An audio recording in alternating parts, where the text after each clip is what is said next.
Welcome back to the Always Reading Book Club. It is your girl Kiki Reader, and we're going to start a duet series today. And this duet series is called the Hate series, and it is by Mary Catherine Gebhard, and this is book 1, and it is called Beast. Our book starts off with the Beast. We don't know his name just yet, but we're starting off in a house that he's there to collect a debt from. So he's there to talk to Antonio Notte. And this is not something he usually does. Beast doesn't handle like day-to-day, like beating up people to get the money. He doesn't handle stuff like that anymore. But he felt like getting out of the office today. And so he's come to get in on the action. So Antonio's bent over pleading for his life. And his daughter Frankie, whose real name is Francesca, is like, just take me. Because he was going to take the father out. So B says fine. And he takes her with him. So they get in the car. We get a little backdrop on Frankie. She's 20 years old. She used to be a really sickly kid. They named the disease that she had, but I didn't write it down. But it caused her to miss like a lot of school. She only had one friend named, I think it was Janine. But Janine graduated. She went on to college. And so, of course, as it can happen, their friendship dwindled. So she's a pretty lonely girl. And she's pretty sheltered. He takes her to a private jet. And this is her first time even being on a plane. They're not going far. They're just going to New York City. They're in New Jersey right now. So this is her first time getting on a plane, so she's panicky and excited at the same time. Plus, she's agreed to like go with this man that she doesn't know because of her father's debt. It's a lot going on in the girl's mind. They get off the jet. She hears this scream, and it's the flight attendant. And she's trying to run towards Beast. And she's like, please don't fire me. Please don't fire me. I'm sorry. I didn't offer you champagne first. So she was being fired because she offered Frankie champagne before she offered the boss champagne.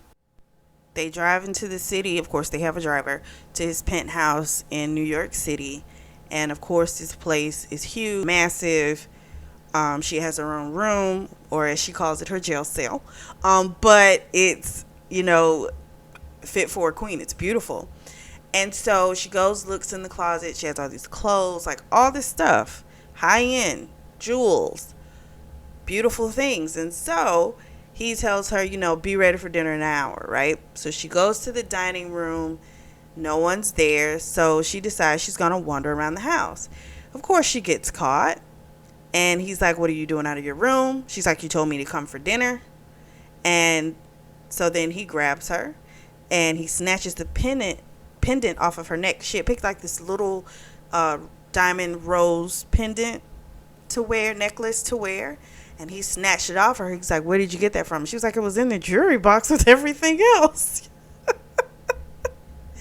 And so then he bites her neck, like the area between your neck and shoulder. He bit her there. She screams, and she starts crying. She's pissed off. And then I'm thinking, oh my gosh, we're about to read about a violation this fast, right? Like, oh shoot. But he doesn't. Then he like licks where he like kisses where he actually bit her. And she finds that actually feels extremely good. And it gets old girl wet. So then he fingers her, and girl kind of shuts down. Like, oh shoot. So he starts kissing her again, and she's like, oh my gosh, my body's betraying me. Like, because the body wants it, but her head's like, this is, I shouldn't be wanting this person. And so then she gives in. She kisses him back, and she cannot get enough of him. And then he snatches off of her underwear and he plunges inside of her. So they're in his bedroom while this is happening. And I also forgot to mention this. before the doctor had come to basically see if she was sexually active and things like that. And we come to find out she's a virgin. She hasn't done anything. Well, she's not a virgin anymore now. The book then switches to the Beast's point of view. You know, I love it when books do that. So, the Beast basically was supposed to sell her to the Institute. The Institute is where you have the high-end prostitutes, basically. They go for hundreds of thousands. You get a virgin, it can be millions, okay? Which is what she was supposed to go for, but he's taken her virginity, but I don't think he wanted to send her away anyway. So he goes into the city to see Luciano Pavoni, who is Pavani, I think I said it wrong, who is the head of the crime family. This is a family he works for, but he's not of blood, but he is high up. He's like right underneath Lucio. So Lucio took him in when he was a young kid, and he's basically come up through the ranks. Lucio has dementia. He's dying, and as normal people who have dementia, he talks in the past. So when he speaks to the Beast, he speaks to him as if he's his dead son, Alessio. So we get a little backdrop. He had a set of twins, Emilio and Alessio, and her name was Sofia De Luca. They wind up taking each other out over her, and because she was the cause of it, Lucio took her out after she gave birth to the child she was carrying, and they named the child Emilio Alessio, which is in reference to the kids that he had lost. There is also a rumor that there's a Pavoni princess. There's a daughter, but she doesn't know that she's a part of the Pavoni family. Lucio also has a sister named Lucia, who lives in Sicily. She doesn't really have anything to do with the family, like crime part of it, the business. Gets back to the house, and Nikolai is assigned to feed her. So Nikolai is like kind of like the servant in the house, and he's been assigned to watch over her. So he's been trying to bring her food to eat, but every time he brings it to her, she knocks it on the floor. So I'm like, dang. So she's still in his bed, and the thought goes in his brain that he wonders if now his bed now smells like her, and this entices him. But he's freaked out because he's trying to figure out, like, why do I even think about this type of stuff? That's not his normal train of thought when it comes to women. It's more so, I get them, I bang them, they go away. Like, it's not, I'm trying to stick around. That's just not how he operates. But his brain is thinking something different, and it's weird for him.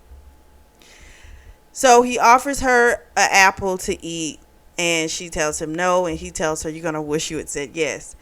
We switch back to Frankie's POV. She described her day, but that's too much.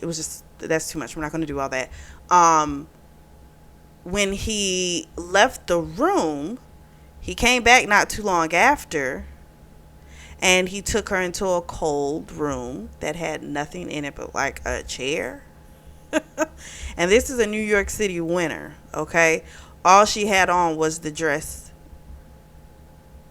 from that day. That was it. She didn't have on anything else. So she's cold, but she's used to these horrible conditions because apparently when she was with her father, he wouldn't pay the bill for the heat, so the gas bill, so she'd have to find a way to get, warm. So this wasn't abnormal to her. Kind of giving an insight to her life with the father, and it doesn't sound like it was that great. She drifts off to sleep because she's thinking, probably dying anyway. So she's like, okay, it'll be over. But she wakes up to a crackling fire. She's no longer in that room. She's in another room in the house, and the Beast is sitting next to her, and he tells her basically, like, once you eat, then you can come and meet me in the other room. So he had that same apple core that she didn't want to eat. He put it in front of her, and so once he left, she threw it in the fire, and then she came in the room, and he let her, and she let him know that there really wasn't too much else that he could do to break her. And I don't think that's true. And I would have made a statement like that, because you don't know who this person is, like, and he just did something like put you in a cold room it's New York City, so we're talking about, it's not like it's 50 degrees, it's cold, and you don't know what other kind of torture this person would do. Like, I don't know. That was crazy. So we find out that the beast's real name is Anteros Drago. Anteros grew up in Venice. He was a pickpocketer, slept on the streets. One day he saw Lucio Pavano, and he followed him because he was intrigued by his power. And so Lucio pretty much gave him a chance, and he never treated him like he was his son. So it's not like he took a liking to the boy. No. He treated him like trash. And the only thing he ever did was like give him passage to America.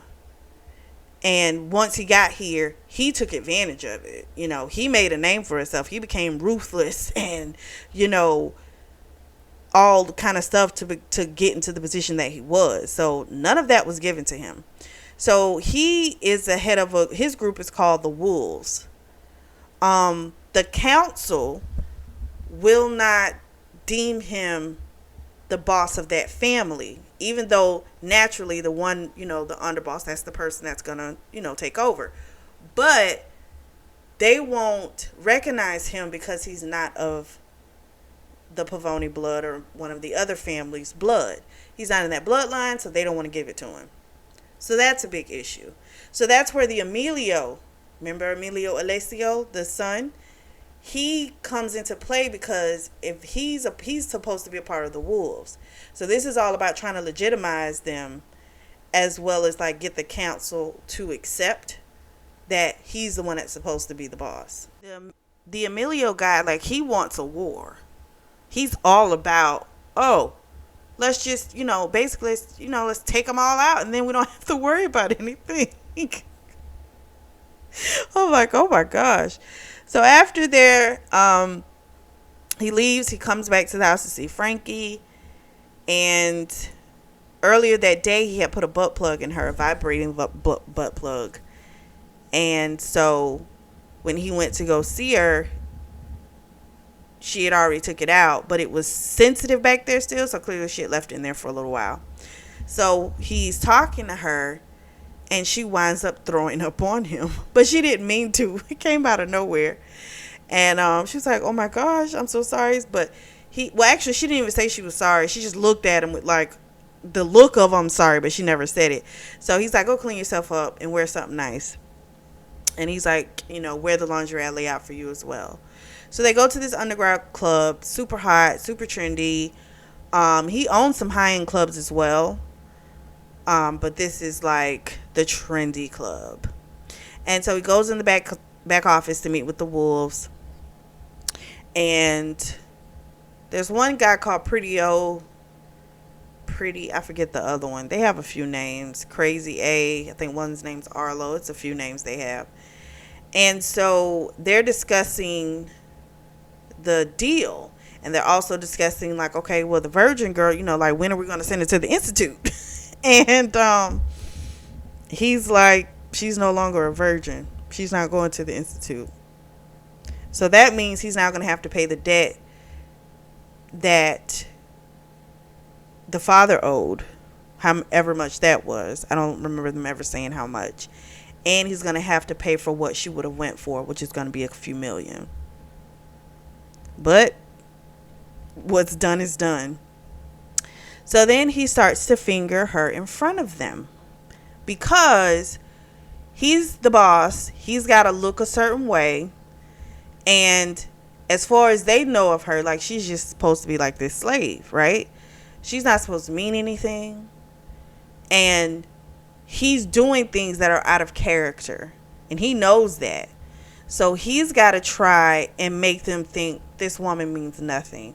And I also need to prove to her she means nothing, so she doesn't start thinking I have feelings for her. But it's like, if you got to go through all those, all of that to try and prove you don't feel anything, bruh, you feel something, Just admit it. He doesn't let the guys come over there and get her. He let one get close, but he didn't let the guy do anything to her. And then he just kind of it's so horrible. He was just like, you remember, I'm the only thing keeping you away from them. And he's like, you remember their faces. So then it goes back to Frankie's POV.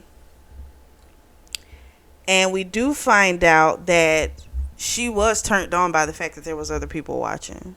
So that's why her pussy, like, she gets wet for him, but she was also wet because that did excite her, the idea of other people watching her get fingered.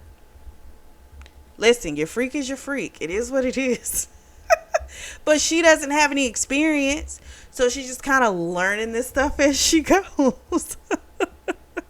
So she's pissed off at herself because it's like, how could you like this? But at the same time, you like it. So then they leave from there. They go back home. Well, go back to the house, but I guess it is home for her now. And so now she's thinking of how she could just take him out. Like, the world would be a better place if she could just get rid of him. So she goes to the kitchen and goes to get a knife, and she decides she's going to plunge it into him. But on her way from the kitchen, because the house is big, it's like like a labyrinth, it's huge, she finds the library, and the girl gets a little distracted. And all I could do was laugh when I read this, because I was like, oh my gosh, I would have this same issue. Like, if you give me a good library, you lose track of what's important for a moment. So I digress. So she winds up pulling out a book, and it has a letter in it, and it's from Sophia DeLuca. And the letter says that basically the man she's married to, who is, I think his name's Dario, he's boring, she doesn't like him, he treats her bad, she loves Alessio, but technically I guess she can't be with him because she's already married. And so at this point, she's just kind of thinking about taking herself out. The letters inside this book, which is called the Pavoni Code. So it goes through all the different things that are important, family, religion, different things like that. And she realizes, oh, this gives me like great insight to the beast. Like, this makes more sense. This is how I need to learn about him. And it gave more insight than she'd had in the past few days. So when she goes back to the kitchen, she's now trying to sneak back in. She gets caught. And of course they start their game of the touching, the kissing. But he doesn't, he has his dick out, but he doesn't make her suck it. She thought he was going to like make her do it, but he didn't. He just turned around. He turned her around. I'm sorry. He kind of dry humped her, and it was like torture because she wanted to feel his skin, but she's not trying to admit that she wants it either. So then he just leaves. He never enters her. And this is going to be a hold up, effed up situation. So they go back to sleep. Next morning, he wakes up first. He's supposed to go to a council meeting, but instead he decides he wants to play chess with Frankie. He's resolved that he's going to break her will. It's not about making her fall in love. It's about making her break. And again, but why do you want to make a person break? I'm just saying, that's just not normal. Have you ever tried to make any of the other women break? So why are you trying to make this woman break? So the truth is, you're trying to make her break because you're trying to make her fall for you. Like, that's the truth. She winds up beating him. He never loses, but she beat him. And it's because he underestimated her. And he wants a rematch. Not right now, but he wants a rematch. So then the Nikolai guy comes in and reminds him of the meeting that that he's supposed to go to meet the wolves. He still hasn't left. But before he does leave, she asked if she could go to the library. And he's like, why do you want to go to the library? Like, you're beautiful. Why do you need books? Which is crazy because she's like, I love books. That's why. And he had saw her in the library because he's got cameras all over the place. So he basically can watch damn near every inch. Not every, but damn near every inch of that place. And he saw her pick up a book and then put it back down. So he thought, oh, she's not really into it. Come to find out, no, the girl loves books. So he leaves, goes to the meetings with the wolves. We get a little backdrop. there's Big O, and I think Pretty O, Crazy A. I think there's a Reese guy who's the attorney, lawyer type of dude. And I think the other one's name's Arlo. Arlo and Crazy A are two different people. I got them mixed up at one point when I was reading this. So they all are talking, and they want to know, what are you doing when it comes to these councilmen? Basically, how is this whole thing going to work out? Because you got this woman, you're supposed to send her. Now the Institute's going to be mad at us. That's going to be a problem. Like, basically want to know, like, how are you going to fix all of this stuff? He doesn't really give an answer. He pretty much is like, I'll handle it, and he leaves. So while he was at the meeting, Frankie was having a little, she had a moment. She was hanging out of the window because there's a balcony outside of her window. And she started thinking about, like, this is, like, going to be miserable. Like, I should just end it all. And she scared herself because she got pretty damn close to doing it. And then she saw a little rat, and she tried to make it her friend, and it ran away from her. And she was like, this is so pathetic. The rat won't even be my friend. So she did have a journal. She went back and she got that journal of Sophia's, and she read some more about it. And the husband, he's abusive to Sophia, and she now believes she's pregnant. She doesn't know if it's Dario's or Alessio's, because Dario's always jumping on her every chance he can. But she feels like it'll be Alessio's no matter what. And I'm like, okay, because she loves him, and she feels like they're going to be together. There's another entry that says something about a conversation she overheard. She knew she wasn't supposed to hear it, but she can't let anybody know what she heard, because basically it'll be like the end of the world if this information gets out. So Nikolai catches her, but he tells her, I'm not going to say anything. He tells Frankie, we all have secrets. And then he's like, there's going to be a dinner party. Make sure you're ready. And then he leaves. She picks out a dress. She goes to this little dinner party with the wolves. They're at the penthouse. But there's like little food. They're mostly drinking.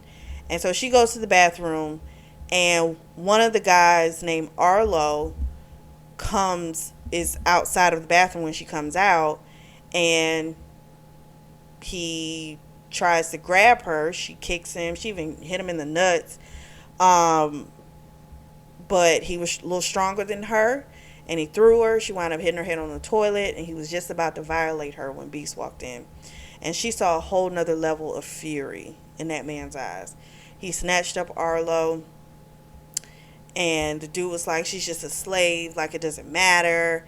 And he's like, okay, I won't do it again. But he beat him to a pulp. And it kind of terrified her, because she had never seen... She got scared because she thought he was going to, like, literally take that dude out right in front of her. But he didn't. He just beat him to a pulp.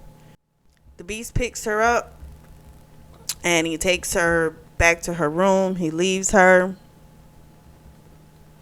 Later on, a woman named Gabby comes in. She's, of course, skeptical of Gabby at first. But the woman showed her that she had bruises as well. And the woman was like, we have to stick together. So she let her fix her up a little bit. And then Anteros, I'm going to go back between saying Anteros and Beast, but that's the same person. And he was about to do something with her, but then she just looked at him, and she was like, please, just not tonight. And he says to her before he leaves, he's like, you still think I'll hurt you. He's like, you don't know what I'm risking by trying to keep you alive. And then he walks out. So Anteros leaves the house, goes to see Antonio Nolte, and basically wants to give Frankie back to him. And when he finds him, the house is small, but there's still like 2 bedrooms in there. And then there's this little small closet. And when you go in the small closet, you see all these pictures of these different places all over the world. And he realizes this is Frankie's room. A fucking closet. That's awful. Like, there's bedrooms there, but he made her live in a closet. That's just, oh my gosh. So that infuriates Anteros, and he can't believe like a father would do that to his own kid. It's just unreal. So he, finds the guy and says, about taking her back, and he was like, no, I don't want her back. He's like, I'm tired of her. Like the Pavonis, it's just been trouble ever since. And then he stops talking. And so Anteros is like, what are you talking about? And he says, oh, nothing. I just got mixed up. And he will not budge from that answer. So then he leaves from there, and he goes and he takes out Arlo.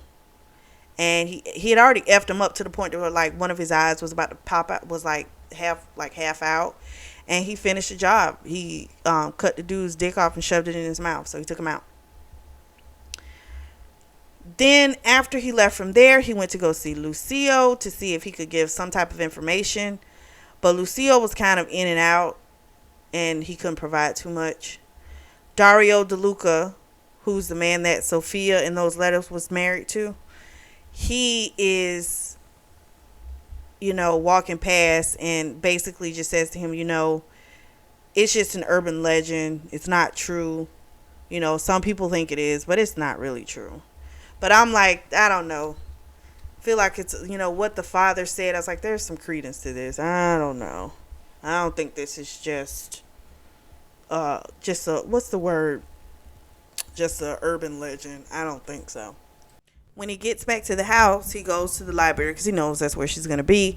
And he grabs her up and he's like, what's your name? And she says, Francesca Valeria Nolte. And he says, no, what's your real name? And she's like, that is my real name.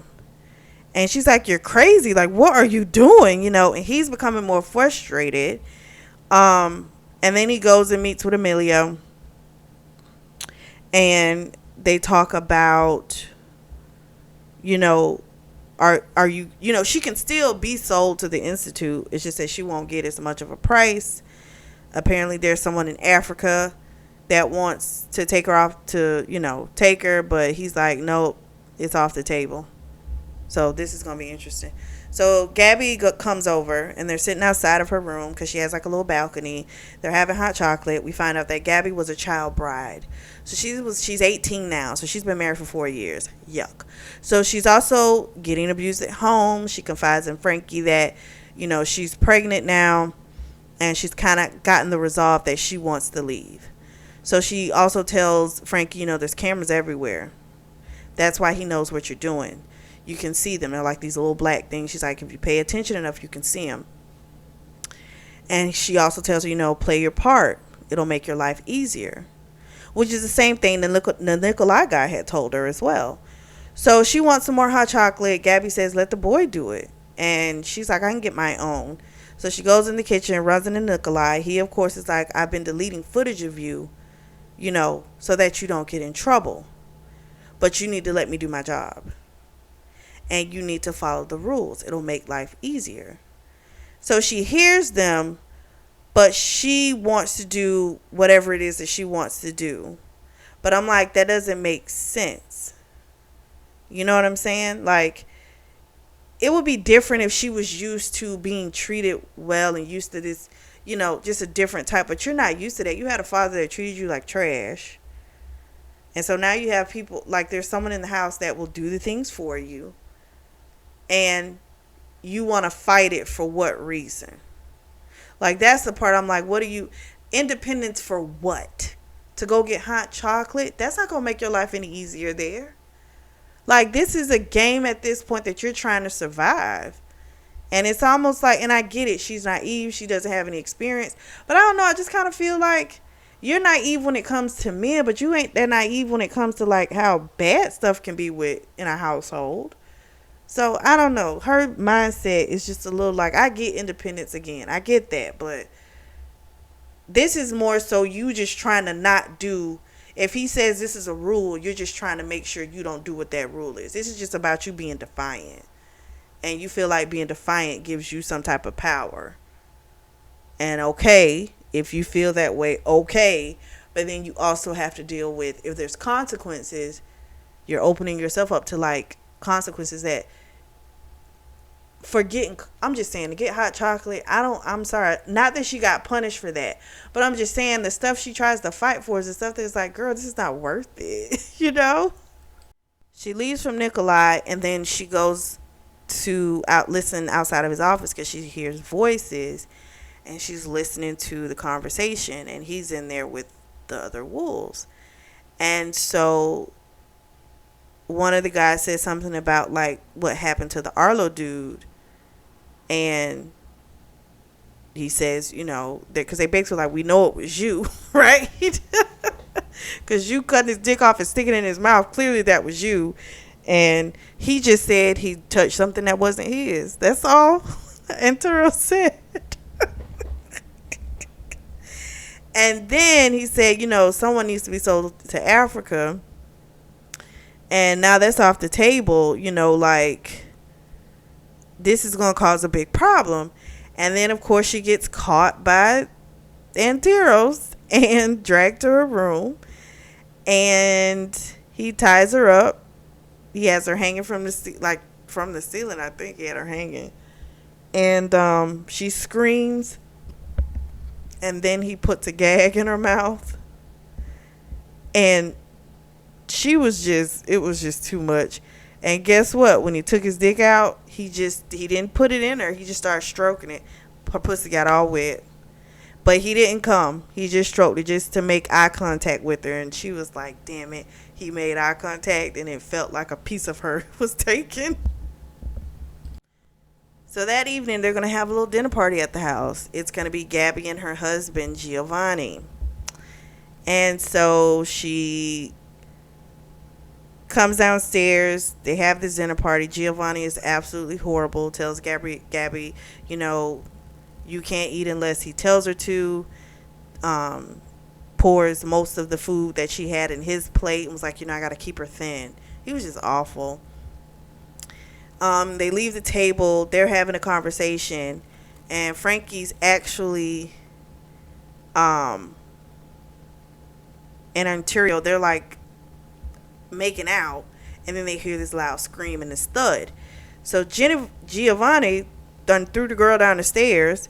Frankie runs over to her, trying to make sure she's okay. Giovanni dude's just like, she's all right, because he didn't care. And so then Anturos winds up beating up Giovanni real good. Giovanni's not a real DeLuca, but he took on Gabby's last name because she's a true DeLuca. Because that's, I guess, how they do it, so those names will remain. The whole time, also at this party, he had kept getting messages from the wolves, like, where are you? Because he's supposed to be there because they were supposed to get a shipment in that was going to go to the Institute. So he's always there for those shipments, but he wasn't. So the guys are blowing his phone up and he's ignoring them. So then he winds up asking Frankie, is Gabby pregnant? And she's like, how do you know? And he's like, well, the way you were attending to her, I kind of figured something was going on. And she, of course, is like, did you tell, Giovanni? And he's like, no, I didn't say anything, That's that. I have nothing to do with that. So we find out that Giovanni has been taken out. And the person who did it was Gabby. So Gabby has fresh bruises on her. And I think probably losing that baby, girl was just like, F it. She's sick of this. And she took him out. So she's supposed to be dealt with by the council, which means they're either going to take her out or they're going to sell her to the Institute. And so the Beast took Frankie to his council meeting, which is in the financial district. And they were pissed because they were like, how dare you bring the slave here? And they were trying to blame him for the death of Giovanni. But he was like, I didn't do it, Even Gabby's father, who's on the council, was like, she's always been a troubled girl, just like her mother. I knew she'd be a problem. So you already know they're ready to send her off to the guillotine. So then they got to go to the funeral for Giovanni. And Gabby's crying like uncontrollably. So Frankie goes over to her and it's like, why are you crying like this? And Gabby was rubbing an onion on her eye. Like, that's what she had in her handkerchief. so she could keep crying. She was like, because I have to keep this up. I'm like, why do you think she's crying? This girl ain't trying to go down for the M word. So she leaves from Gabby. She goes and sit down, and then someone that's sitting behind her, says, I can help you. Excuse me. And it's a guy named Levi. He's on the police force, and he helped cover up the crime. And she's like, shut the fuck up. Like, you're going to get me in trouble. Like, stop talking to me. So he finally stops talking. And then the beast comes over, and while she's sitting next to him, he starts fingering her. And she's about to come, and she falls on the floor because there are bullets flying. And so the beast had to cover her. The beast took Frankie to go and talk to the wolves about what had happened. They didn't want to talk in front of Frankie, so he had her escorted out. And Nikolai took her back to the penthouse. The guys basically want to know why she's still around. And they also are trying to find out who was behind the attempted hit at the funeral. And so they believe the council is behind it. The rumor of the Pavoni princess is really getting amped up, really getting pushed around. And they think it's Frankie. So they were like, you need to get rid of her. You got to take her out. And that's what he had to do, but he'd been trying to avoid it. He goes back to the penthouse. He puts her in his room. He goes to his office. He sees Crazy A. Crazy A is covered in blood. And in the corner, they have a conversation. And Crazy A pretty much was like, she's the problem. I've never questioned you all these years, but she's got you distracted and messing up stuff that we've worked all these years to have because of a woman. That's just not going to cut it. So basically lets him know, if you don't take her out, I'm going to do it. So a couple days go by. She hasn't seen the beast, which is supposed to be a good thing, but yet she finds herself wondering why she hasn't seen him. She reads another letter from Sofia DeLuca, which says that Emilio kissed her. She didn't want it, but he did. And she's afraid that if Alessio finds out, he is going to take out Emilio. So she's just trying to keep this secret. Gabby comes over to see Frankie. And Gabby had brought over Flash. She was so excited to have the house to herself. She's able to touch things because when Giovanni was alive, she couldn't touch anything. The family comes over every now and then, but she pretty much has the house to herself. And she is loving this freedom. So we find out also that the cop, Levi, she is in love with him. And what happened was she met him because after one night where Giovanni had beat the crap out of her, he had called the police on her and they took her in, and that's how she bonded with Levi. And so therefore Levi covered the crime for her, and apparently where he's working is a dirty precinct anyway. So then Nikolai had given Frankie a pink flyer earlier, and it said, the Pavoni princess lives. And Gabby's like, where did you get that? And she's like, Nikolai. But I don't know why he gave it to me. And she's like, do you know what this is? So Gabby tells her the story of the Pavoni princess. And she basically is like, he thinks it's you. That's why I gave it to her. She, of course, is like, I'm not a princess. There's no way. We also find out that Sofia DeLuca, well, that's Gabby's mom. But she didn't want to read the letters. She kind of viewed them like something she should never read, and she didn't want anything to do with them, which is kind of weird, but clearly she knows more about that whole situation. So she left the flask. After Gabby left, Frankie started drinking it. That was her first time drinking, and she got drunk. So then the beast takes her up on the roof for this sweet romantic date. And she had asked him, where you been? And he's like, oh, you missed me. So she's drunk. So now she's going to say stuff that normally she wouldn't be able to conceal. It's all coming out. And so she's pretty much like, I'm only here because if I didn't come, you were going to take out my father. And that's when he tells her, like, your father he doesn't even want you. I tried to give you back and he told me no. And she, of course, didn't want to believe him, but deep down she knew it was true. And when she describes, she's like just thinking in her head, the relationship she had with her dad, he was offered to her. He would hit on her too. He treated her like trash. And so he told her, if you stay, you're mine, and everything about you is mine, but you can leave. But she's like, but if I leave, are you going to take up my father? He said, yeah. But the father is apparently missing now, so he doesn't have a way of doing that, but she doesn't know that. So she's still going to she's like, well, I'll stay. Even though she knows this person will not sacrifice themselves for you, you're going to sacrifice yourself for them because you feel like that's all you have in the world. That's so fucking sad. Oh, that's just so awful. The Beast gets drunk that night and he winds up going to a strip club to meet with the wolves.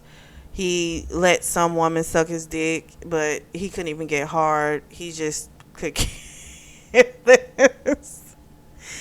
And same thing comes up about the fact that he's going to have to take out Frankie. And he's like, I know it. I'll handle it. They also have come to an agreement that they're going to take out the council within a week. So that's how they're going to handle this whole council situation. They're going to go to a party. And he brings her a present. It's a black kitten. She had a kitten when she was younger, when she was sick, and it ran away. And she freaked out when he brought this to her because she felt like, okay, now you playing with my head. Like you trying to mind fuck me, And it freaked her out and she started crying. It was crazy. She goes down. Well, I don't think she ever made it downstairs because she was freaking out too bad. Gabby and Nikolai are there and they've concocted some plan. And so they've gotten the Beast drunk. They done put some in his drink. And they carry him to his room, put him in his bed. And then they basically let her know, you got to act like everything's fine. And you need to, just play your part. They tell her again she is the Pavoni princess. They found old Polaroids that have her and this woman who she thought was her mother and the Lucio Pavoni guy. She still think it's not possible, even though this girl has no birth record anywhere. She doesn't know a social security number. Her dad won't give it to her. He says, well, I don't have your, birth certificate. I don't know. And won't help her get it because there's not one to be gotten. So everything's starting to really look like she is the Pavoni princess. So she gets in the bed with him, wakes up the next morning. He's hard. He pulls her on top of him and they fuck. And she's all crazy because she was just, it's almost like she didn't mean to do it, but then like once she was on his dick, she was gone. She was absolutely gone. And also, before Gabby and Nikolai had come into the room, she was going to leave. So she had packed stuff to leave. She asks Gabby, like, do you know what mi chiedo means? I think I'm saying it right. I might not because it's Italian. And Gabby says, yeah, it means my heart. So he's been calling her that since damn near day one. Like since the second or third day he's been calling her that. He's been calling her my heart. This whole, like, come on. Woo. So they're going to go to a party at Lucio Pavoni's house. Even though he's sick, that party still happens every year. So it's this huge, big shebang. They're going to party it up. It's this, I think, not Christmas Eve. It's the New Year's Eve party. Something like that. It's a holiday party. We'll just say that. So he spots Crazy A. Crazy A's looking at him all sideways. And he comes up to him. and they have their back and forth, and then he goes to a corner. She goes missing. We learn a couple of revelations at the party. Emilio is Gabby's brother, and there apparently was a plan between Senator Hatch that if he stepped down, because Hatch had all this criminal stuff that was going to come up on him, that if he stepped down, they will put Emilio in the Senate, which means you got a mafia person in there. But he's pissed off because he's like, they're liars. So the senator comes in there and he unleashes. And it's like, you all are liars. You're crime bosses. I mean, he just went off. And there's media there, so you can only silence so much media. You know what I'm saying? Somebody's going to run that story. There was also a woman that came up to Frankie and called her Valeria. So that was another thing. And I was like, oh my gosh. So this senator doing all this is a big problem. He's been distracted. It's his fault. And it is your fault. Because, you could feel a certain way about somebody, but if you've been working towards a goal this long and you got other people depending on you, when they tell you, hey, it's something we need to run by you, you should have listened. It shouldn't have been something you kept throwing on the back burner. So, yeah, this was on him. It's now become a bigger issue that can't fully be contained. And something happened with Anteros and Crazy A. I don't fully know what it is, but it sounds like Anteros probably had to take out somebody that Crazy A was in love with, and so now Crazy A wants the revenge and wants to take out who Anteros clearly loves, right? But we still haven't got that full story yet. So he takes Frankie to a room, leaves her there. He's having a whole conversation with the wolves. He goes back, gets her. They have a little back and forth. And then he says something to her about punishing her. They leave the party. They go home. They have this intense sexual encounter. He's pounding into her. And it's just like a part of her is now with this man. She's gone. She knows a little bit of her is gone. And she's like, I got to do something. So after he passed out, she goes looking for Nikolai, finds him. And he's like, what the hell are you doing? He's like, it's hard to erase you off those tapes. And he's like, I can't just be running, you can't just be running around here. And so she's like, I'm ready. So we go back to Anteros POV. He's gone to the docks to meet up with the wolves. Crazy A's not there. This is like the second time that there's been a meeting and he's not showing up. They're noticing, but they haven't said anything. He leaves from there, goes back to the house. Rice, who is the attorney, he's there giving him an update on Emilio, saying he's probably not going to get reelected. That whole scheme with getting someone in the Senate probably isn't going to work, but it's okay. They are selling Gabby off to Africa, and opening up that, area is going to be a game changer, and it won't even matter. So they're still going to have a lot of power and money. And so then we get a little backdrop on Nikolai. He was from the Russian mafia family, and Anteros had taken out his whole family and kept him, kind of like how Lucio did him. But he doesn't treat this dude as bad, but he is the reason the guy has a scar on his face. He didn't take him out, but he gave him a scar. I guess that's as a reminder. But I'm kind of like, dude, if you took out his family, I'm quite sure he can remember that. But okay, real weird and twisted. He also was singing the song Blue Christmas. He made the comment that was the only song his dad knew in English. He would sing it a lot. And apparently he had beat the crap out of his mom. And when he was cleaning up her blood, the father, he was singing the song. So yeah, again, weird and twisted. He goes to see her. She's pissed because she's found out that, he's selling Gabby off to a guy in Africa. And she's like, could you at least give me 15 minutes along with her? He gives her that. After Gabby leaves, he comes in to see her. She's like, I'm on my period. He takes her to the shower. There's no blood. And they're talking back and forth. And clearly this woman has gotten under his skin, and he knows he's got to take her out in a couple days, but he just wants to get as much of her as he can before he has to. And she said something about her being sick, and so he had asked her, like, could he come back?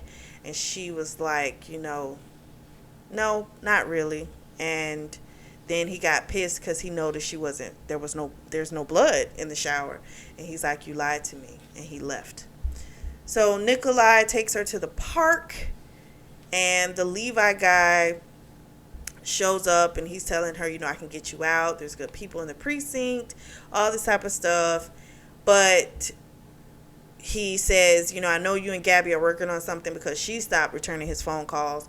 And, like, me and her were good together and all this type of stuff. But she just, Frankie just gets back in the car, goes with Nikolai. And Nikolai just tells her, you need to act as normal as possible. You need to be whatever it is that he needs you to be. Basically, just don't let him break you. So she reads another letter from Sophia, and is talking about the war and how she wanted to run away with Alessio, but he wouldn't do it. And she was pregnant, but even with that, Alessio still wouldn't leave, and we all know what his fate wound up being. So they have taken out all the council members, hung their heads up, except for Dario. That's the last one. The last thing he said to Anteros was that, you still will never be a Pavoni by blood.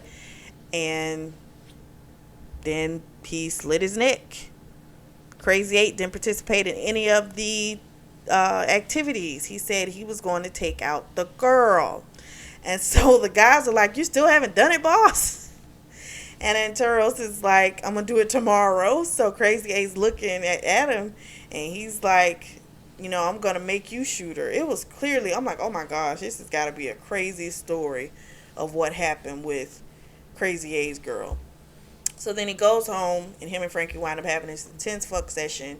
He went to sleep at first, but then he woke up, and she started fucking him. And it was a hot scene to read, I must admit, because he was saying stuff to her like, watch my, my cock going in and out of your pussy. It was real hot. So then he tells her his real name,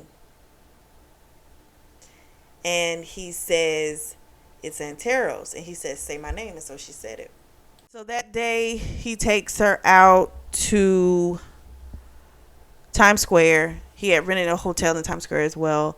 And he just was saying stuff to her about, how he wanted her to be like all his and all this stuff. They go back to the hotel room. He lets her tie him up, and she takes out a knife, and she's decided she's going to take him out. But she doesn't do it. She's doing like all this talking. And so, what is her name? Gabby busts in the door and is like, what are you doing? And she was like, she starts shaking and all this type of crap. And Gabby's like, oh my gosh, like I'm risking everything just to come up here and have to get you, like you were supposed to give him the shot, the injection, and that was supposed to, take him out. She didn't know that the injection was supposed to actually kill him. She didn't know that. But she was finna just take him out with a knife. But I'm like, oh my gosh. So she winds up carving her initial F in his chest and leaving him. They run downstairs. It's supposed to be, I think, Nikolai and someone else. Maybe Levi? I'm not sure. Another dude. I can't remember. But only one person's there. And then a woman's there, older. And this is Luciana Pavoni. And she says, hello, granddaughter. And that's how it ends. So this is a good one. It was kind of a long read, but it was good. I want to know all the secrets. I want to know the fight between Crazy A and Anteros. I want to know where that originated. I want to know why he wants, like why Anteros had to take out whomever. I want to understand all of this. So we're going to wrap everything up. This is a beautiful little duet, so we can wrap it up real quick. We'll do that next week. And book 2 and the final book is called Beauty. So we'll dive into that one. Let me know what you guys think. Drop down in the comment section. Let me know what you think. If you are in the market for a beautiful notebook journal, I do have some of those on sale, and that link is going to be available down in the description section below. As always, make sure you like and subscribe. I truly do thank you all for your support, and thank you for tuning in to the Always Reading Book Club.